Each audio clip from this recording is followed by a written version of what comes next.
Hi friends, welcome back to my channel. నా పేరు మహేందర్. మీరు చూస్తున్నారు tech Mahender YouTube channel. So friends, నేను ఈరోజు ఈ వీడియోలో మీకు క్యాన్సల్ చెక్ని ఎలా రెడీ చేసుకోవాలని ఏదైతే డీటెయిల్గా అయితే మీకైతే ఎక్స్ప్లెయిన్ చేశాను. So friends, cancel check leave అనగానే చాలామంది క్యాన్సల్ చెక్ లీవ్ అంటే ఏంటిది అనుకుంటారు తెలుసా? మనం ఫిల్ చేసిన తర్వాత బ్యాంక్లో ఇచ్చిన తర్వాత బౌన్స్ అయ్యి కానీ ఇలాంటి ఎర్రర్ అయ్యి కానీ మనకు రిటర్న్ ఇస్తారు కదా, ఆ చెక్ని క్యాన్సల్ చెక్ లీవ్ అని అయితే చాలామంది అయితే అనుకుంటారు. కాకపోతే అది వచ్చేసరికి అయితే 100% wrong guys. Cancel check leave అంటే ఏంటిదంటే, సో మనమైతే ఈ యొక్క చెక్ పై ఒక ఎంటీ చెక్ తీసుకొని డేట్ కానీ మనీ కానీ ఎలాంటిది ఎంటర్ చేయకుండా, డీటెయిల్స్ ఎంటర్ చేయకుండా ఒక ఎంటీ చెక్ తీసుకొని దానిపై అయితే క్యాన్సల్డ్ అని రాసి ఉంటే దాన్ని క్యాన్సల్డ్ చెక్ లీవ్ అని అంటారు గైస్. సో ఈ యొక్క బ్యాంక్లో మనం ఇచ్చిన తర్వాత వాళ్ళు మనకు తిరిగి ఇచ్చేస్తారు చూడండి, దాని అయితే ఎలాంటి క్యాన్సల్ చెక్లో ఉంది, దాన్ని బౌన్స్ చెక్ అని కానీ ఎర్రర్ చెక్ కానీ మిస్టేక్ చెక్ కానీ అని అంటారు. కాకపోతే నేను ఈ వీడియోలో అయితే మీకు ఒక క్యాన్సల్ చెక్ లీవ్ని ఎలా రెడీ చేసుకోవాలి జస్ట్ 2 minutesలో అయితే మీకైతే ఎక్స్ప్లెయిన్ చేస్తాను. సో దీనికోసం అయితే మీరేం లేదు, సింపుల్గా అయితే మీ యొక్క చెక్ బుక్ నుంచి ఒక చెక్ని అయితే ఇలా అయితే టియర్ చేసుకున్న తర్వాత మీరైతే ఎలాంటి డేట్ కానీ అమౌంట్ కానీ పే కానీ రూపీస్ కానీ మీ యొక్క సిగ్నేచర్ కానీ ఎలాంటివి అయితే చెయ్యకండి. సో చేసినట్టయితే ఇది వచ్చేసరికి అయితే ఒక జెన్యున్ చెక్ కిందకి అయితే కన్సిడర్ అవుతుంది, క్యాన్సల్ చెక్ కిందకి అయితే అస్సలు కన్సిడర్ అవ్వదు. అలాగే బ్యాక్ సైడ్ కూడా ఎలాంటి సిగ్నేచర్ కూడా చేయకండి.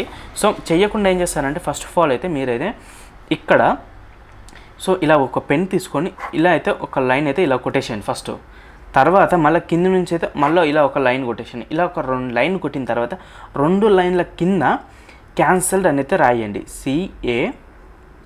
CANCELLED. సో క్యాన్సల్డ్ అనేది ఇలా రాయండి. సో ఇలా మీరైతే క్యాన్సల్డ్ అని రాసిన తర్వాత ఈ యొక్క చెక్ అనేది క్యాన్సల్డ్ చెక్ లీవ్ కింద కన్సిడర్ అవుతుంది. సో ఈ క్యాన్సల్ చెక్ లీవ్స్ అనేది మనకు దేనికి ఉపయోగపడుతుంది అంటే, మన యొక్క బ్యాంక్ అకౌంట్ వెరిఫికేషన్స్ కోసం కావచ్చు, మన యొక్క బ్యాంక్ అకౌంట్లో మన పేరు వెరిఫికేషన్స్ కోసం కావచ్చు, అలాగే మన ఏమైనా నామినీస్ కోసం ఉన్నా సరే బ్యాంక్లో కానీ ఇతర some categories of stocks, Zerodha and Angel broking ఇలాలో బ్యాంక్ డీటెయిల్స్ చేంజ్ చేసుకోవడానికి అయితే క్యాన్సల్ చెక్ లీవ్స్ని అయితే మనమైతే అడగడమే జరుగుతుంది.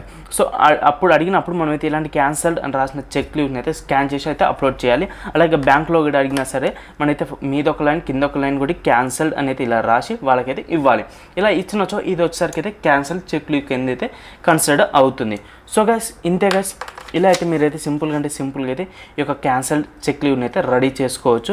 జస్ట్ ఒక 2 seconds గైస్, మీకు జస్ట్ లైన్ కొట్టి క్యాన్సల్ అని రాస్తే క్యాన్సల్ చెక్ లీవ్ అయిపోతుంది.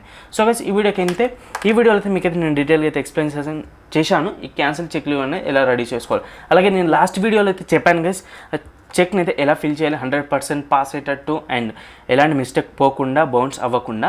ఆ వీడియో కానీ మీకు చూడకపోతే నేను ఐకార్డ్లో కింద డిస్క్రిప్షన్లో అయితే లింక్ ఇస్తాను. ఆ వీడియోని అయితే చూడడం వస్తే అస్సలు మర్చిపోకండి. అలాగే మన ఛానల్ టెక్మేహందర్కి సబ్స్క్రైబ్ చేయడం కూడా అస్సలు మర్చిపోకండి. ఈ వీడియోని మీ ఫ్రెండ్స్, ఫ్యామిలీ మెంబర్స్తో అందరితోనైతే షేర్ చేయండి. ఇది వచ్చేసరికి చాలా ఇన్ఫర్మేటివ్ వీడియో, చాలా ఇంపార్టెంట్ వీడియో అందరికి కూడా. సో ఈ వీడియో కానీ మీకు నచ్చినట్లయితే ఈ వీడియోని లైక్ చేయండి. మనసు కోసం నా ఛానల్ టెక్మేహందర్కి సబ్స్క్రైబ్ చేయడం అస్సలు మర్చిపోకండి. So friends, I will see in the next video. Until then, bye guys.